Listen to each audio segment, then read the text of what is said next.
este tercer bloque. Espero con ansias las respuestas de nuestra invitada a las dos preguntas que le formulamos en el bloque anterior. Bien, la primera era sobre el censo. La pregunta que nos haríamos es, ¿por qué el Estado necesita identificar a sus ciudadanos y qué características necesita identificar? Yo creo que esto hay que vincularlo estrictamente a las obligaciones que tiene el Estado. Decíamos que el artículo 2, inciso 19 de la Constitución reconoce el carácter pluricultural del Estado y la nación. Y en este sentido, el Estado tiene obligaciones. Por ejemplo, el artículo 191 de la Constitución dice que los pueblos originarios tienen derecho a estar representados en los gobiernos locales, regionales, etc. Entonces, ¿cómo el Estado sabe cuántos indígenas hay o cuántos miembros de pueblos originarios para que esos pueblos puedan estar representados en los gobiernos? Igualmente, si el Estado reconoce la diversidad lingüística, y en el artículo 219 también dice que todo peruano puede hablar en su idioma ante una autoridad, entonces, ¿cómo el Estado sabe si habla quechua, aymara o ajún? ¿Y cuántos intérpretes necesita? Y Lima se calcula que es la ciudad con mayor número de quechohablantes del país. Y por los fenómenos migratorios que decías, también migran aguajunes, quechuas, achuares, ayánicas, etcétera, ¿no? Tenemos todo un pueblo ahí de ayánica en la ciudad. Entonces, si el Estado tiene esas obligaciones, necesita saber quiénes, dónde están indígenas, pueblos representantes o miembros de estos pueblos. Ya, eso está muy bien, pero cuando la pregunta del censo era ¿con qué etnia se identifica usted? Estoy acá en el campo del subjetivismo, ¿no? Aquí hay un problema, creo, en la formulación del censo. El censo me parece que tenía la buena intención de poder identificar étnicamente a las personas o por pueblos, porque le preguntaba si se sentía identificado con un pueblo originario, pero el problema fue que le ganó, me parece, a los que estaban en la comisión de hacer la pregunta, el racismo, porque fue una pregunta con categorías raciales. Preguntaban, ¿ustedes se identifica se considera blanco mestizo, afro, negro o indígena o de pueblos originarios? A mi juicio esa pregunta estuvo errada. Es racista, ¿no? Es una pregunta de orientación racista. Como cuando en España se hacía la clasificación de zambos, mulatos, saltapatrás. Sí, tal cual. El Estado simplemente debió haber preguntado por la autoidentificación quiénes se autoconsideran descendientes de pueblos originarios o afrodescendientes. ¿Por qué? Porque, por ejemplo, la ley de INDEPA reconoce representación para pueblos indígenas y afrodescendientes, aunque esté desmontada, pero es una obligación del Estado. Entonces, la obligación del Estado era identificar descendientes de pueblos originarios y afrodescendientes, punto. No si eres mestizo, blanco, si te consideras eso es, preguntas raciales. Eso con relación al censo. Y con relación a la democracia, democracia es el gobierno del pueblo, y en realidad lo que tenemos son pueblos, ¿no? Tal vez tenemos sistemas de pluridemocracia, y yo creo que en los 80 te decía, se teje toda esta teoría de la ciudadanía multicultural, sobre todo desde los canadienses, y se expande en toda América Latina, en todo el mundo en realidad, bajo la idea de que los individuos son diferentes y debe reconocerse sus grupos de referencia para que los individuos gocen de derechos iguales.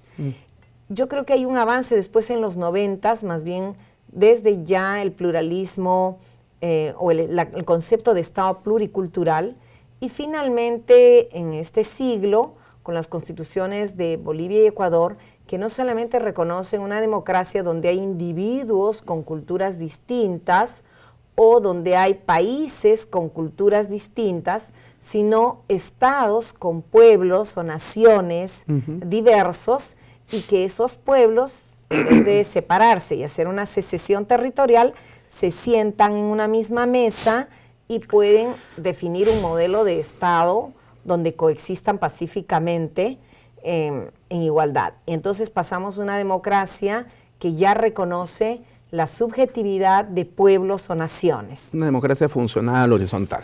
Exacto. Bien. Ahora, en ese sistema democrático funcional, que es al que apunta también el Perú finalmente, de acuerdo a cómo se interpreta nuestro texto constitucional y las sentencias del Tribunal Constitucional también, y teniendo como modelo a otros países como Ecuador o Bolivia, pero sobre todo Colombia, ¿no?, que ha tenido un gran desarrollo en esta materia. Definitivamente, sin embargo, hay cosas que hay que ir ajustando progresivamente aquí en nuestro país, como por ejemplo lo siguiente, para ir ya al campo aplicativo y no seguir discursando sobre la teoría.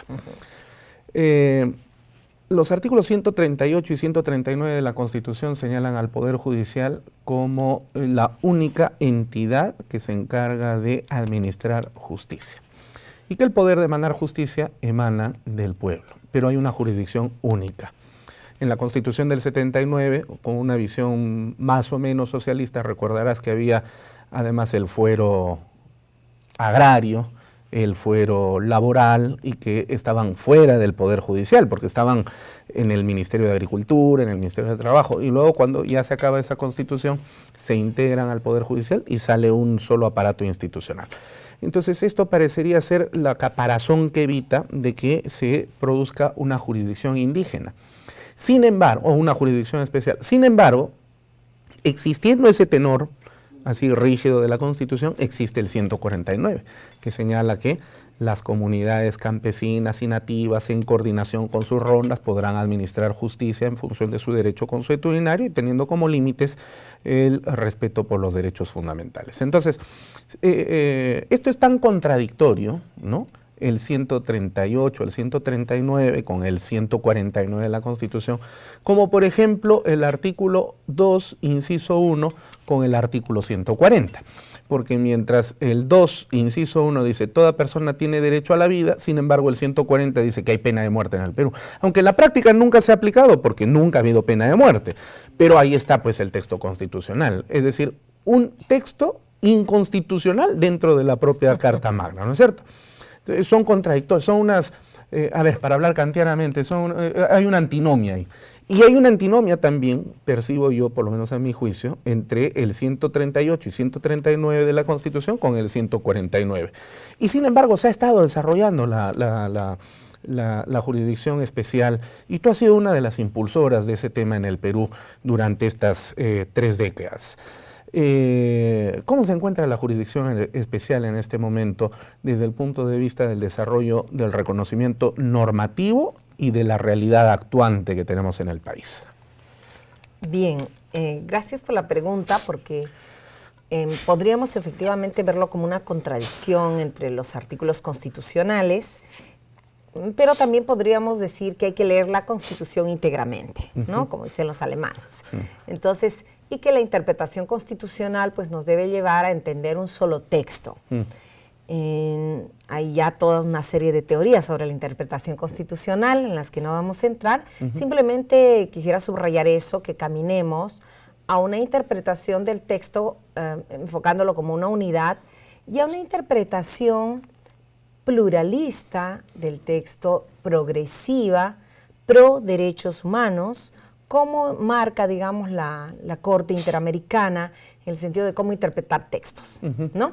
Además, felizmente, nosotros tenemos una 4ª disposición final transitoria de la Constitución que nos obliga a interpretar los derechos fundamentales de conformidad con los tratados internacionales de derechos humanos. Entonces, no es un capricho interpretar la Constitución desde una manera progresiva y pro derechos humanos, sino que es un mandato de la propia Constitución.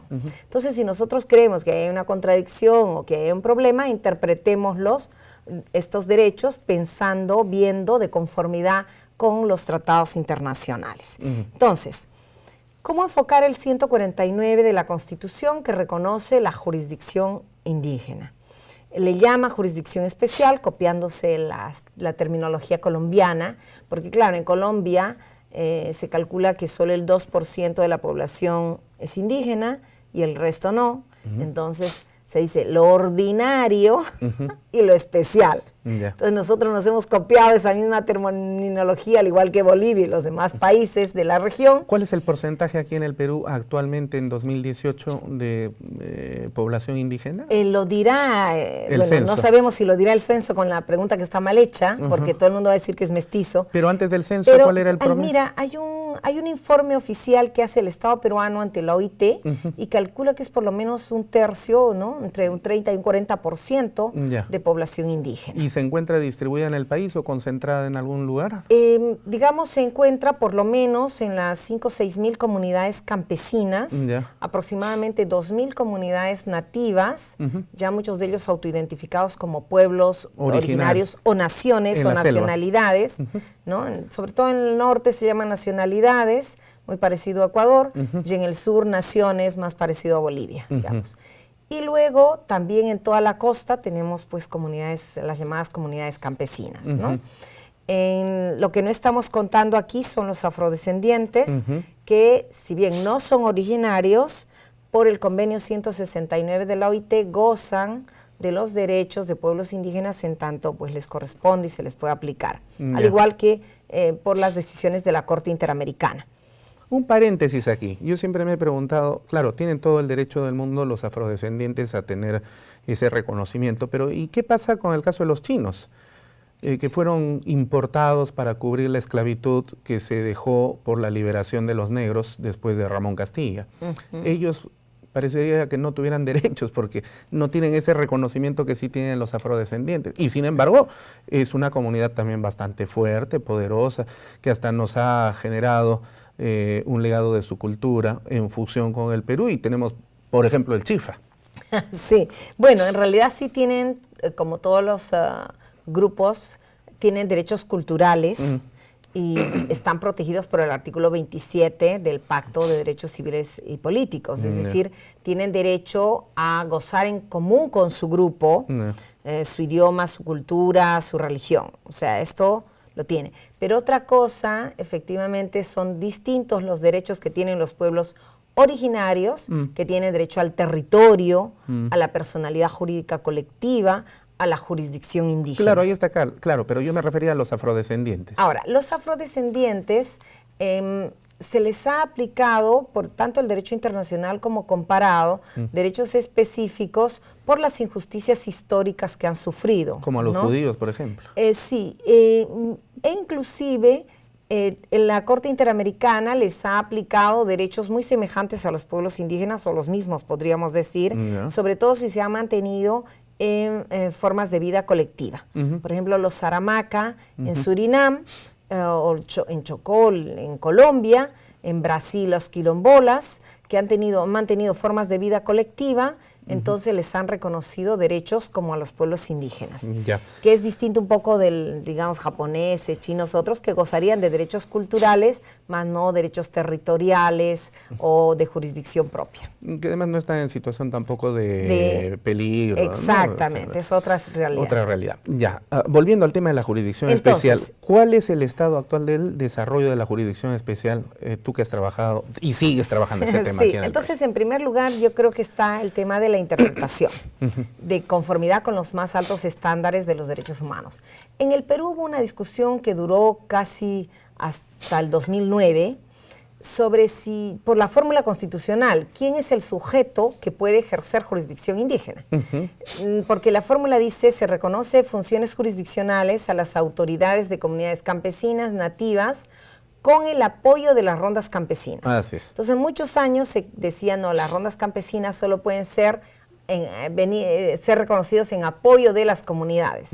Cuando en Cajamarca y en muchos lugares hay rondas campesinas justamente donde no hay comunidades, pero ellas reflejan una comunalidad y toda una historia de resistencia. Exacto. Las rondas son la comunidad en realidad. Son la forma comunal, Así ¿no? es. Y esto lo ha reconocido felizmente el acuerdo plenario del 2009, número 1, que del Poder Judicial. Del Poder Judicial, y el Poder Judicial ha dicho, a la ronda se le reconoce los mismos derechos de jurisdicción que a los demás pueblos originarios o indígenas. Entonces, ese es un primer estado de la cuestión, a quién se aplica. Y este mismo acuerdo menciona el convenio 169 de la OIT y la Declaración de Pueblos Indígenas de Naciones Unidas, con lo cual todos los pueblos indígenas en el Perú gozan de ese derecho. Segunda cuestión, ¿cuál es el ámbito de su competencia? También hay una duda y algunos dicen, no, solamente pueden ver casos pequeños, ¿no? O de robo de gallinas. Sin embargo, hay varias sentencias de la Corte Suprema del Perú. La primera fue el 2004, después de 11 años de vigencia de la Constitución, una sentencia sobre las rondas de Soritor en San Martín. Se trataba de unas rondas que habían detenido una banda de no solo abigeos, sino que robaban, inclusive habían violado y matado a una persona. Detienen esta banda y pues la juzgan, le hacen devolver lo robado, qué sé yo, y además le aplican cadena ronderil. Trabajar durante el día y rondar en la noche en cada uno de los lugares donde habían estado haciendo sus fechorías. Fuera de los latigazos que también reciben. En la sentencia, en el expediente, no hay una denuncia por maltrato, violencia o tortura. No, solamente está por secuestro. Entonces, en este caso, la fiscalía, obviamente los abogados de la banda fueron rápidamente a la policía y a la fiscalía a pedir que los rescaten, que los saquen porque estaban siendo secuestrados. ¿Y qué dijo la fiscalía? Bueno, ustedes pues pueden detener, pero me los tienen que entregar. Las rondas no aceptaron. O sea, lo que me refería cuando en la colonia se hacía exactamente lo mismo. Exacto, entreguen al gitano huido, a la autoridad española. A los españoles no los podían tocar, ni siquiera, pero entréguenlos a la autoridad. Entonces las rondas dicen, no, la Constitución nos reconoce función jurisdiccional. Y la Fiscalía dice, sí, pero estos no son miembros de ustedes, son extraños. Y segundo, acá se trata de un hecho de violación y un hecho de homicidio. Las rondas no lo entregaron, la Corte, en el juzgado de San Martín los condenan, ¿no? En la Corte Superior de San Martín los condenan. Por secuestro. Y el caso llega en casación a la Corte Suprema. Y es el primer caso en el que la Corte Suprema dice, aquí no hay secuestro, hay ejercicio de la función jurisdiccional. Entonces es el primer caso que reconoce también competencias para violación, homicidio, etcétera. Magnífico. Bueno, estas experiencias son muy importantes porque permiten precisamente dar una pauta de cómo se debe tratar todos los otros casos que se vienen por delante, que vamos a seguir conversando en el último bloque. ¿Está bien? Vámonos entonces ya al último corte y regresamos con Referente Jurídico.